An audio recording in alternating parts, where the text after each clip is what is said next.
So we moved here in 2009. At the time, I was a graduate student and I was in a PhD program and I still had coursework left to do. And we moved here out of financial necessity. It was Detroit. It was the bottom of the economic crisis. The city's population had dropped by like half.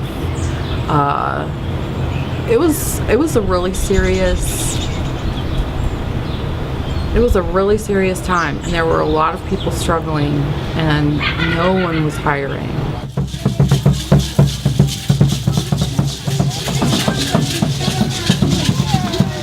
You know, so in order to make ends meet, we had to leave our friends, our family. I had to leave my graduate program, and we moved down here so that he could get a job at UTC. And then 10 weeks later, I was pregnant with our first baby. And I'll tell you what, never underestimate how much of an impact having a child has on your career and your ability to do what you want to do with your life. If you want me,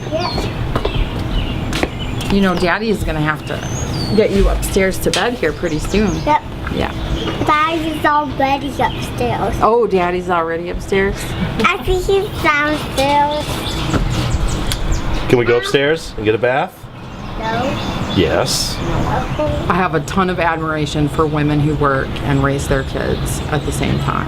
I got to a place where I felt kind of imprisoned by my situation. Like I was a new mom and I really wanted to pursue a PhD but had to leave my program. So as a way to get out of that feeling, I thought, let me just try to connect with the people that I live with. And an email popped up from the old president of the neighborhood association. Hey, we're looking for someone who wants to plan events for the neighborhood. The first event that I did was a Halloween event.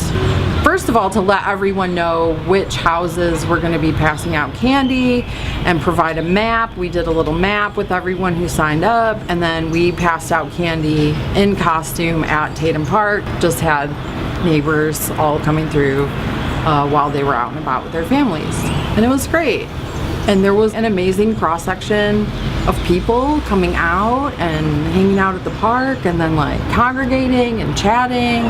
Fried chicken? Fried chicken? Shoot. Or you want beef? That's fine. Oh, let's get 3 chicken and 2 beef. Celebrating Latino culture today at Latin Fest in Highland Park. That's my neighborhood. It's a gorgeous day. The music is awesome. The food is going to be amazing. I gotta go find my kids. The role of state senator is really a continuation of the work I do. Like, I'm not thinking in terms of my immediate neighbors in Highland Park. That work led me to think about my neighbors in Glenwood, and my neighbors in Ridgedale, and my neighbors in Oak Grove, and my neighbors in Southside, and my neighbors in that unnamed neighborhood that's way down there that no one has laid claim to yet. And people all over the city, you know, and throughout the district. I mean, Tennessee itself has major issues that people need to compromise and collaborate on if we're going to find solutions to the problems.